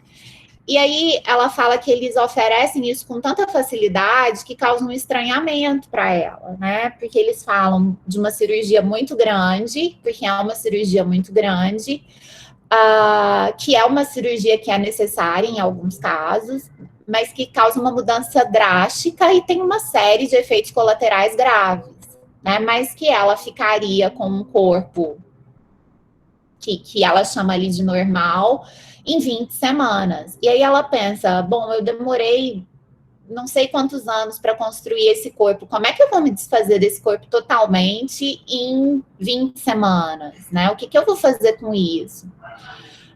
O que é que estão me oferecendo aqui? Como é que eu vou dormir? Né? Era uma cirurgia de não sei quantas horas, eu vou dormir pesando 150 quilos, e aí depois de 2 meses eu já vou ter quase metade do peso a menos. Como é que isso acontece e é feito com tanta facilidade, né? Quando eu digo facilidade, eu entendo que não é nada fácil, né? E que, inclusive, é preciso submeter a uma avaliação psicológica para fazer uma cirurgia dessa. Mas eu também sei que essa avaliação psicológica nem sempre é levada a sério pelos outros profissionais, né? Então, quando um psicólogo diz não para uma cirurgia dessas, muitas vezes o orientado é que se procure um outro que faça enfim, não é uma avaliação psicológica que vai barrar essa cirurgia. E aí, eu acho muito interessante ela falar disso, né? De como esse corpo foi construído, como ela aprendeu a habitar esse corpo e como seria difícil se desfazer disso de uma maneira tão simples, assim. Não que a cirurgia não pudesse ser feita, mas é um pouco disso, né? Então, essa ideia, isso que a gente chama de corpo, é muito mais do que só carne, né? É o modo como eu me represento, como eu me reconheço, é o que me possibilita enunciar na primeira pessoa. E daí eu me lembrei, né, quando eu li esse livro e tudo, e eu tenho pensado um pouco nisso, num caso que eu atendi há muito tempo, há uns 8 anos atrás, no CAPS, de uma jovem que tinha acabado de passar por uma cirurgia bariátrica e que tinha surtado totalmente, né? E aí ela chega, eu conheço ela um dia, ela tá com cabelo grande, tudo, e aí ela tem uma série de questões. Ela diz que, por exemplo, que a vida dela girava em torno de poder fazer essa cirurgia. Então, ela começa a trabalhar numa grande empresa daqui, porque ela sabia que a empresa tinha um convênio e que o convênio cobriria a cirurgia. Marina, eu já leio, só um minutinho. E aí, ela trabalha 1 ano nessa empresa, simplesmente num trabalho, assim, bastante puxado, ela trabalha como atendente, era puxado para ela por causa do peso, do modo como ela ficava sentada, enfim. Ela não gostava, mas ela fica lá para poder fazer a cirurgia. Ela faz a cirurgia, vai para casa e, enfim, perde um pouco de peso e começa a se alimentar só com pão, presunto e mussarela. E aí a mãe dela só dava isso para ela, mas a mãe dela fazia tipo montanhas de pão, presunto e mussarela para ela todos os dias. Né? Então é claro que ela não perdeu o peso e ela não faz mais nada, né? Porque não é uma cirurgia que exige uma série de cuidados. E ela começa a ganhar peso de novo. E aí ela acha que a mãe dela engorda ela para ela não poder sair de casa. E que então a mãe dela, como se estivesse engordando mesmo, um bichinho ali, né? Para que ela não pudesse sair de casa. E aí isso vai, ela, enfim, vai engordando. Um dia, do nada, ela corta o cabelo todo, tipo, acorda um pouco desorganizada e corta o cabelo e chega com o cabelo completamente raspado. Então, depois dessa cirurgia, a ideia que ela fazia de si antes, ela se desorganiza totalmente. Né? Ela tem uma série de tentativas de autoextermínio, né? E acaba desencadeando um caso muito grave. E aí eu pergunto para ela, como é que foi? Você fez a cirurgia e tudo, você passou por uma avaliação. E aí ela conta, eu já sabia o que responder. Né? A secretária já conta para a gente o que a gente tem que responder nas sessões com a psicóloga para poder liberar a cirurgia. Então, a gente está falando de um caso muito grave, que já era grave antes da cirurgia, provavelmente, que tem uma relação que parece muito simbiótica com essa mãe, né? E uma relação muito marcada por esse amor e ódio por uma mãe que não quer que ela saia e que ela acha que engorda ela para que ela não saia de casa, não encontre um namorado, ela nunca tinha tido um namorado. E aí, quando o corpo dela começa a mudar, ela se desorganiza totalmente. Então, quando a gente pensa no nosso corpo e nas intervenções que a gente pode fazer, a gente precisa pôr na conta que a gente está falando de mais do que da carne. Né? Há pouco tempo, eu vi uma reportagem do Lucas Luco, que fez a harmonização facial, e aí ele conta que depois da harmonização facial, ele não se reconhecia mais, que ele ria e não parecia que era ele. E aí ele entrou em depressão, porque ele falava assim, olha, eu não me reconheço nas fotos, é outra pessoa. E aí ele fez não sei como chamar isso, uma desarmonização facial, talvez, mas ele fez uma cirurgia para reverter isso, porque ele não conseguia se ver mais nas fotos. Então a gente está falando de alguém que está totalmente no padrão, né, que fez uma série de intervenções para ficar ainda mais no padrão, mas que se desorganiza por essas intervenções. Bom, então, Freud ele vai dizer lá no texto do eu e do isso que o eu é a projeção mental de uma superfície. Né? Isso é a base para o Lacan pensar que, então, o imaginário é o corpo. Porque aí, no final do ensino dele, ele vai dizer que, então, o imaginário é o corpo. E, para quem se interessa pelo corpo e por essas questões, tem um livro da Colette Soler, esse aqui, em que ela faz todo esse percurso, desde o que a gente fez ontem com as pulsões, vou colocar o nome aqui, que está meio ruim, até passando pelo narcisismo, passando pelos diferentes momentos do Lacan, para chegar à conclusão lá com o seminário 23, que o imaginário é o corpo. Peraí que eu estou só escrevendo aqui.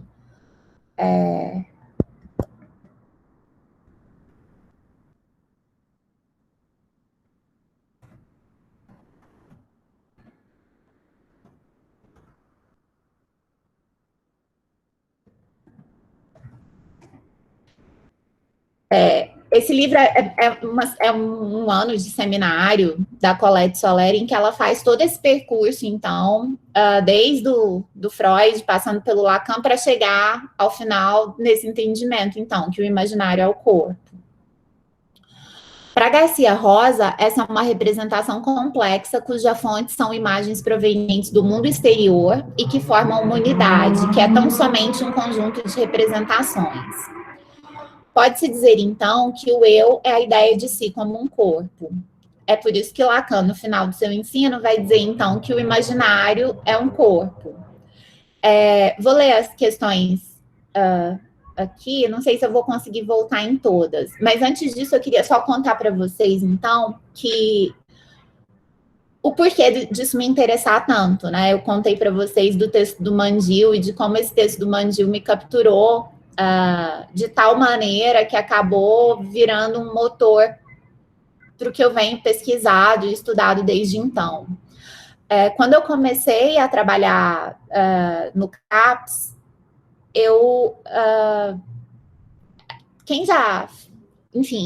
quem fez psicologia e que tem esse contato com os pacientes graves na saúde mental, sabe como isso gera um estranhamento, né?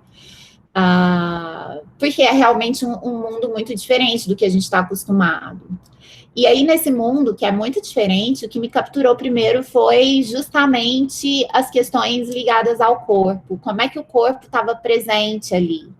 E de um jeito em que esse corpo precisava ser modificado de alguma forma, né? Então, ou esse corpo ele era modificado na carne, né? Então, eu me lembro de uma série de pacientes com tatuagens, que é o objeto da minha pesquisa, e de como essas tatuagens operam para esses sujeitos.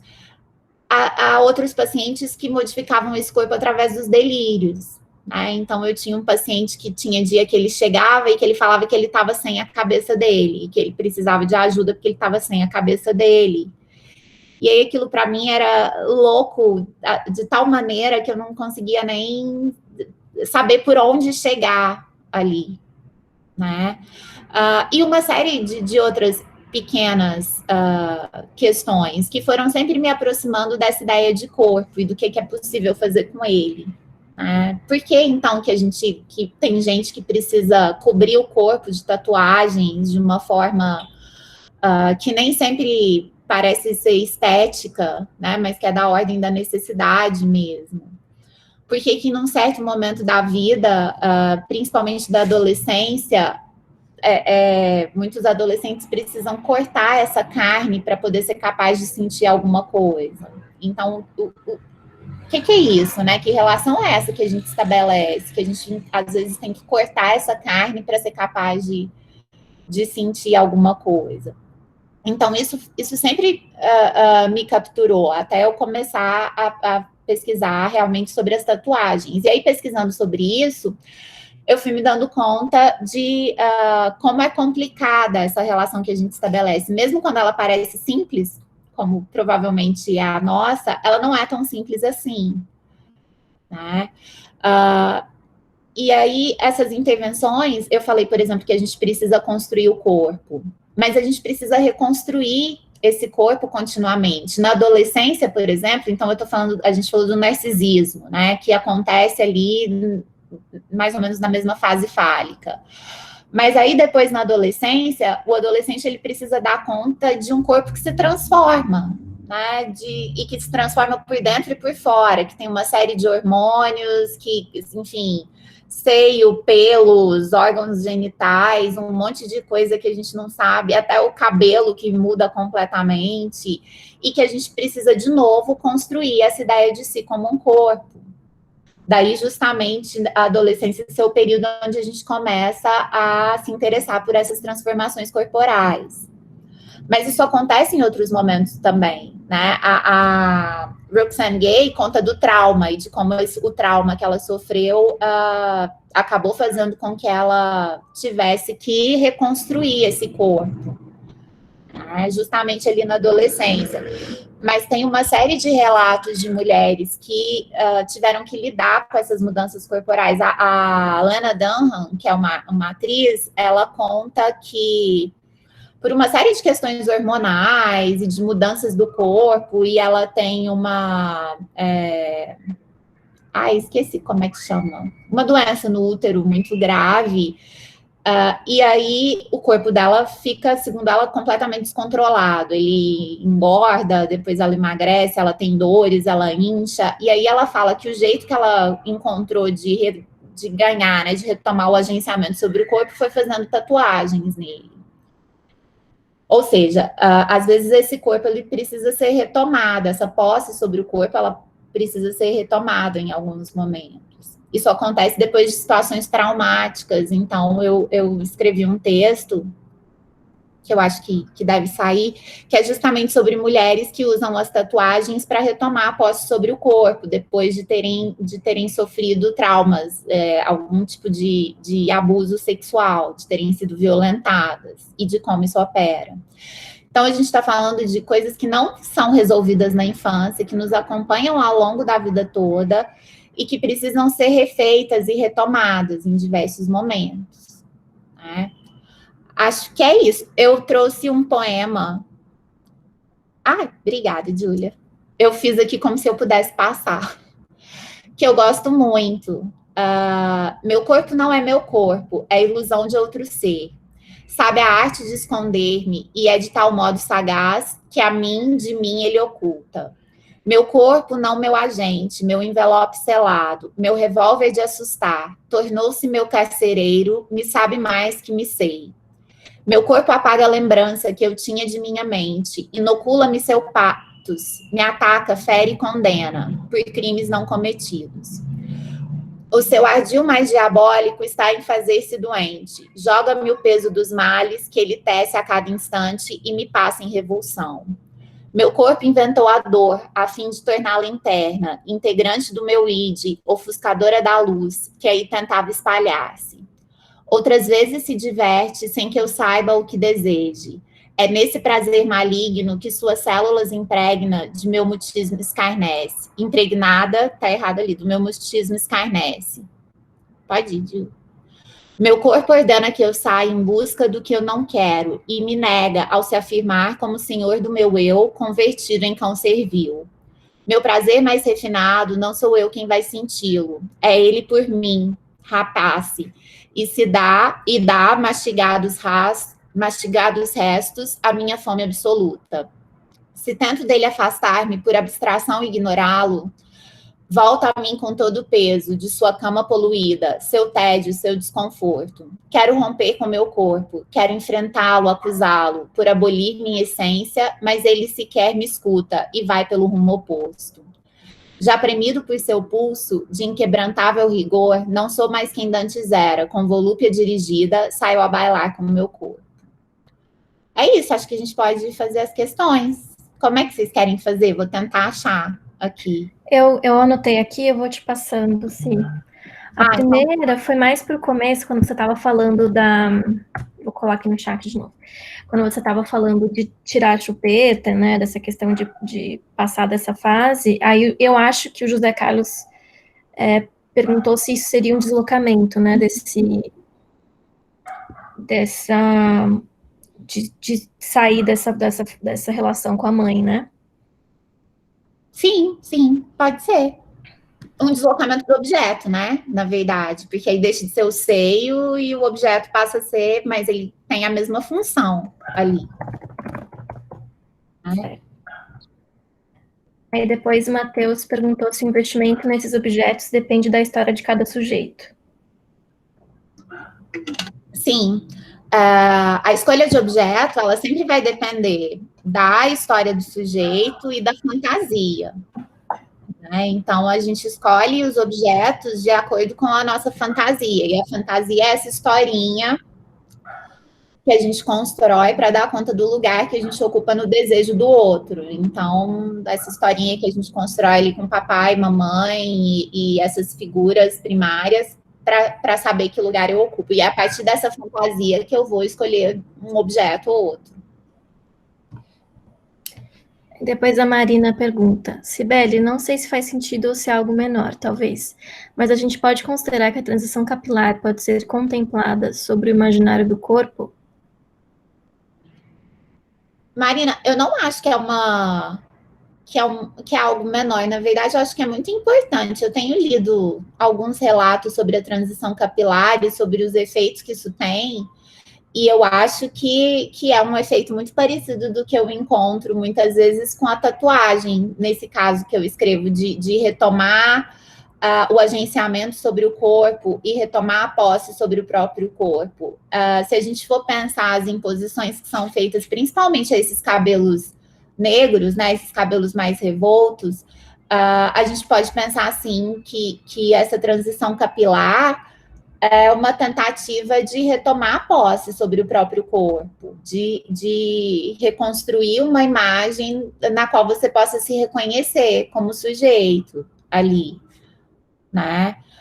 E eu não acho que é menor, porque pelo que eu vejo, isso tem efeitos tão importantes na forma como a pessoa se vê, na forma como ela se relaciona com os outros, até mesmo como ela se reconhece representada em outros lugares.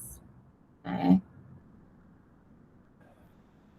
Aí depois teve uma pergunta da Fernanda, mas ela colocou mais para baixo que talvez já tivesse sido respondida, mas vou retomar de todo jeito, que é: como esse contorno formado na infância, que forma uma imagem, lidam com as mudanças do corpo da adolescência?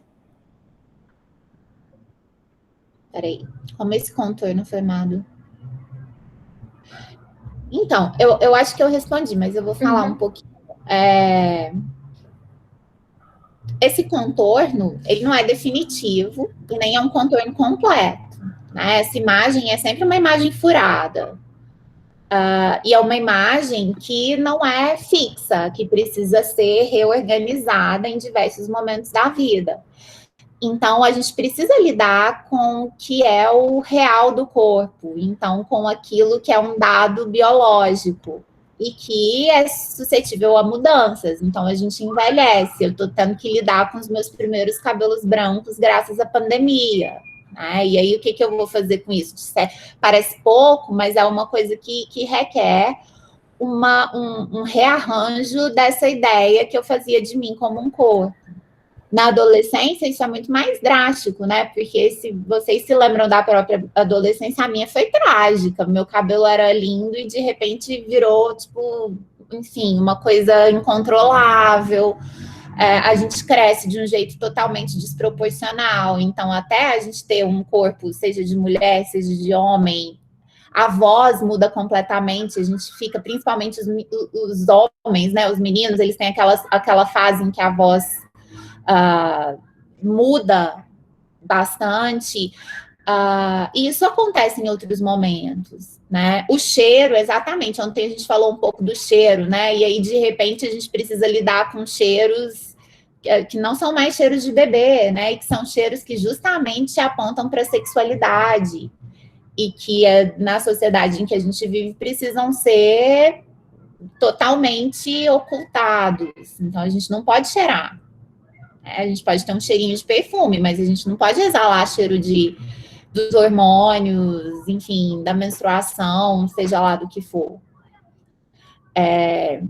Então, eu acho que, na verdade, a gente tem que lidar com... A gente tem que ir refazendo esse corpo o tempo todo.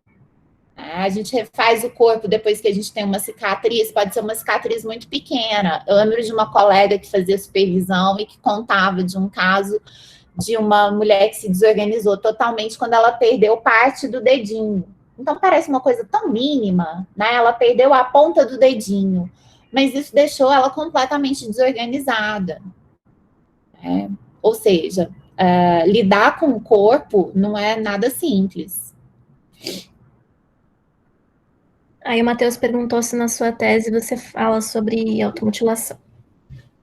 Matheus, falo, porque o sujeito da minha pesquisa, né, ele começa, na verdade, ele tem uma série de questões que começam na infância, né, umas diarreias descontroláveis, que ele fala que o corpo dele estava contra ele, e aí na adolescência ele começa a fazer cortes, né, que ele fala que ele fazia esses cortes durante as aulas quando ele estava entediado.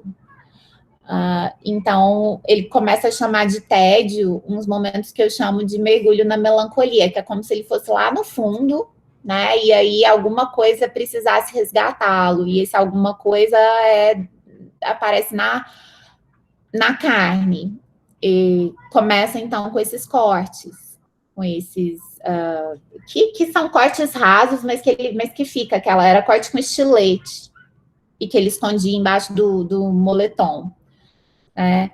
Então, eu não sei se ele fazia com plateia, porque, pelo que eu entendo, ele fazia, tipo, na sala, mas, assim, escondia embaixo do moletom, então não sei se era mesmo com plateia. Mas ele gosta de uma plateia, até, assim, poderia ser. E aí, depois, ele começa a fazer as tatuagens, né, acho que a primeira com 17 anos, e para de fazer esses cortes. Na verdade, a gente encontra muitos relatos, isso não é incomum, né? Tem muitos relatos de adolescentes que faziam algum tipo de automutilação e que começam ou a esconder as cicatrizes com tatuagens ou a substituir a automutilação pela tatuagem, de alguma forma. E aí acabam estabelecendo uma forma mais compulsiva, uma relação mais compulsiva, né? Nossa, Sueli, essa eu não sabia, do corte do apontador. Eu sabia do estilete, de furar com a lapiseira. Aquela pontinha da lapiseira de ficar fazendo furos, mas essa eu não sabia.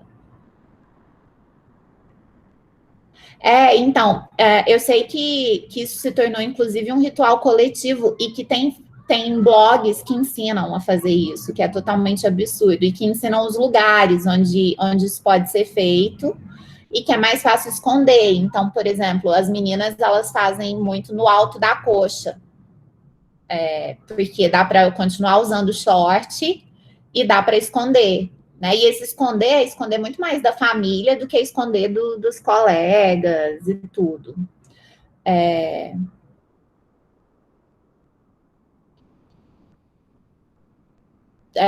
Milena, eu acho que, bom, quando a gente fala de sexualidade, como eu disse lá no começo, né, a gente está falando da forma, daquilo que nos impulsiona a viver, né? O que nós não somos mais sujeitos ao instinto, que é o que eu falei um pouco ontem, né? Então, o fato de que o instinto foi totalmente desnaturalizado colocou a gente em uma outra ordem, que é a ordem da pulsão, o que quer dizer que a gente não tem um objeto único para satisfazer as nossas necessidades, que a gente precisa encontrar esse objeto, né? E que são sempre objetos parciais. Justamente por isso, porque a gente passa o tempo todo encontrando objetos para satisfazer numa relação de prazer e desprazer, é que a nossa vida é toda marcada pela sexualidade, que não tem nada, assim, que tem a ver, mas que não se restringe à genitalidade. Então, a sexualidade diz respeito a todos os aspectos da vida humana, né? E é justamente o fato de que existe uma pulsão é que a gente continua vivendo. Lembra que eu dei o exemplo dos bebês lá atrás, do self-deprivation? Que bebês que não tiveram afeto e que não foram banhados pela linguagem acabam se tornando completamente autísticos, né? Ou seja, a gente não só precisa encontrar objetos para satisfazer essa pulsão, como a gente precisa que esses objetos, de alguma forma, correspondam, vamos dizer assim, em algum momento, né? É isso que vai nos tornando humano. E tem, inclusive, linhas da psicanálise que vão por aí, né? Psicanálise vincular, por exemplo, se não me engano, se a gente for pensar a partir do Bion, a gente vai pensar a partir dos vínculos que são estabelecidos com esses objetos. E aí, quando eu falo de objeto, lembra ontem, pode ser tanto uma pessoa, quanto um objeto, quanto uma fantasia, né? Sobre a reorganização com o corpo, me vem a questão travesti trans, ou se lida e modifica esse corpo, redesignações, ou não muda e lida com esse corpo. eu acho que a gente pode, sim, tem a questão trans, mas isso é uma questão para todos nós, né? Então, ou a gente lida, ou a gente modifica esse corpo que nos é dado, né? Não é uma questão, é claro que isso toma outras proporções quando a gente pensa nas transexualidades, mas isso é uma questão para todo mundo, né? Uma das coisas, quando Freud vai escrever lá no mal-estar, né, e aí ele vai falar, então, das origens do mal-estar, uma dessas origens é justamente o real do corpo, né? Ou seja, o fato de que a gente tem um corpo biológico, que esse corpo pode ser modificado, que esse corpo envelhece, que esse corpo adoece e que esse corpo não é exatamente aquilo que eu gostaria que fosse. Então, essa é uma das fontes do mal-estar e que a gente precisa, que todos nós precisamos nos haver. Quando a gente fala da transexualidade, isso ganha outros rumos, né? E aí a psicanálise também vê isso de maneiras muito distintas. Mas sim, você precisa, mesmo que você redesigne esse corpo, você vai ter que lidar com isso, né? E esse corpo dificilmente vai ser idêntico à ideia que você faz desse corpo, porque o de nenhum de nós é, né? E aí você pode fazer outras modificações, ou a gente faz o tempo todo, né?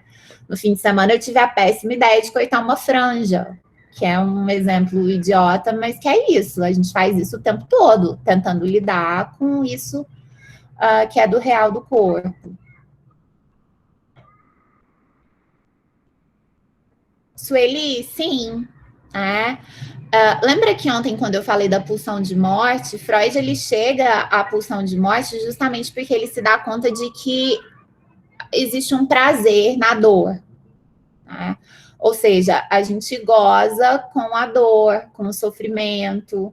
A histérica, ela tem um sintoma, e esse sintoma, às vezes, é muito caro para essa histérica, porque ele faz com que ela goze, né? Então, não é algo tão fácil, assim, de se desfazer. Quando a gente se dispõe a fazer uma análise, a gente vai se dando conta que nem sempre aquilo que faz a gente sofrer é algo que a gente está disposto a se desfazer, e que muitas vezes aquilo a gente encontra prazer justamente no sofrimento, né? A gente goza com isso.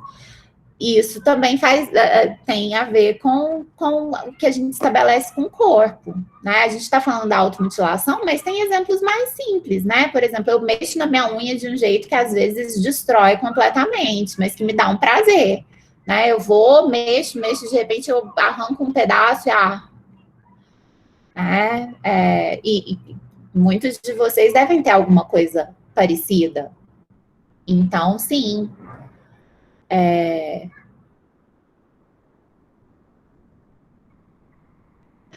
Eu vi, Karen, esse projeto A Flor da Pele. Ela também faz, eu vi tatuadores que fazem um projeto com mulheres que sofreram câncer de mama e que fazem a auréola gratuitamente, né?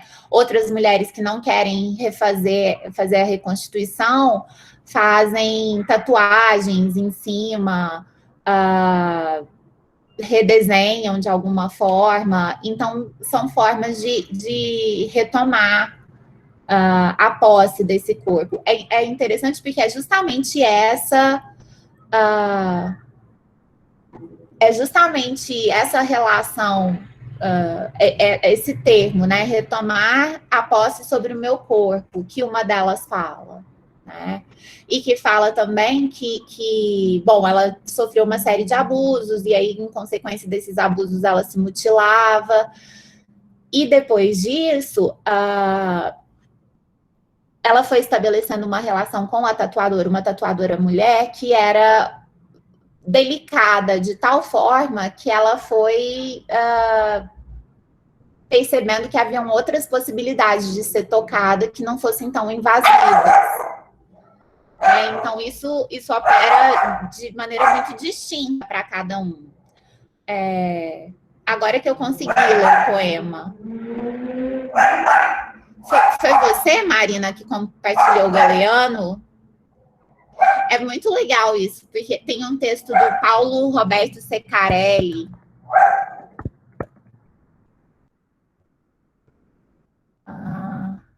Acho que é assim. Que ele retoma a história do corpo desde a antiguidade até chegar na psicanálise. É um texto curto, mas é um texto muito legal e que fala justamente disso, né? Como é que era o corpo para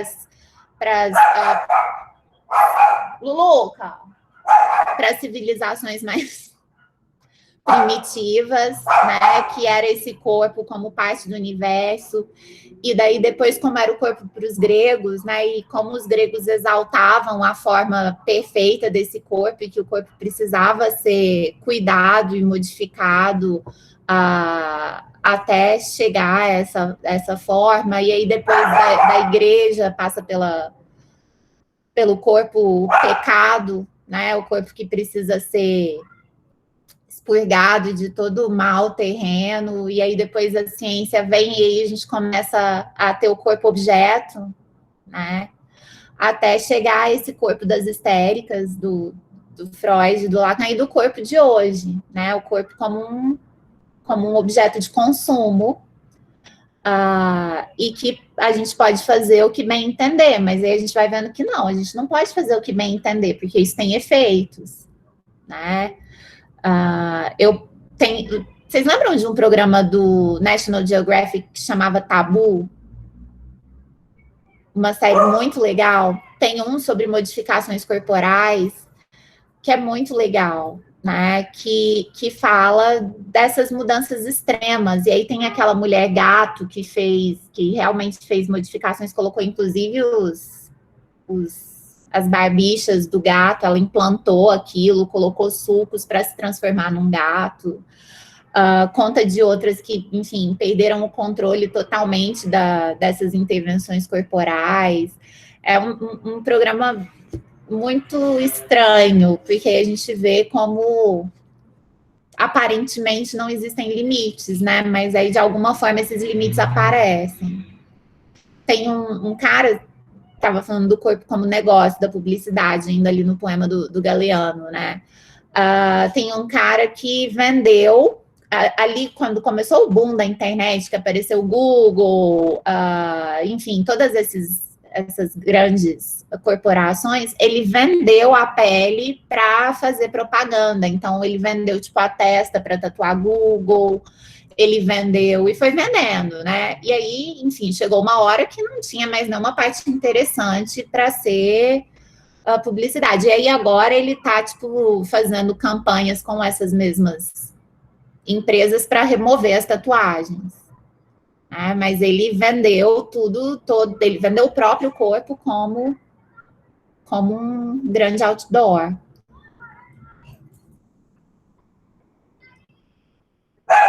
Sim, a Doutor também tem um livro sobre o corpo muito legal, que é... Peraí, deixa eu ver se eu acho aqui. A imagem inconsciente do corpo, que tem muito a ver com... A Doutor tem um pensamento muito próximo do Lacan, né? E daí ela fala, a adolescência realmente é um segundo nascimento.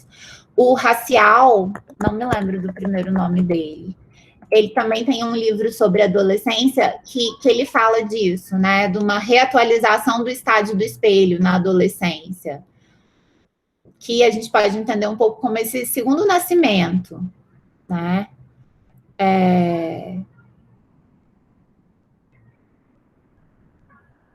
Nossa, Júlia, tem um outro que fala sobre as diferentes concepções de maternidade e que aí que tem uma tribo que amamenta os porquinhos. E aí chega um visitante e aí pega um dos porquinhos que essa mulher amamentou e vai matar para o visitante. E aí essa mulher fica enlouquecida. Porque eles criam os animais, a criação ali, né, dos porquinhos, junto com os bebês. E as mulheres que amamentam os dois. E os bebês também mamam no porquinho e na mãe. Então, é como se fosse uma grande família. Não existe uma distinção ali. Mas aí chega um estrangeiro e um dos homens, né, lógico, quer oferecer um dos porquinhos. E aí isso é... enfim, como se estivesse sacrificando um filho mesmo, e é realmente isso.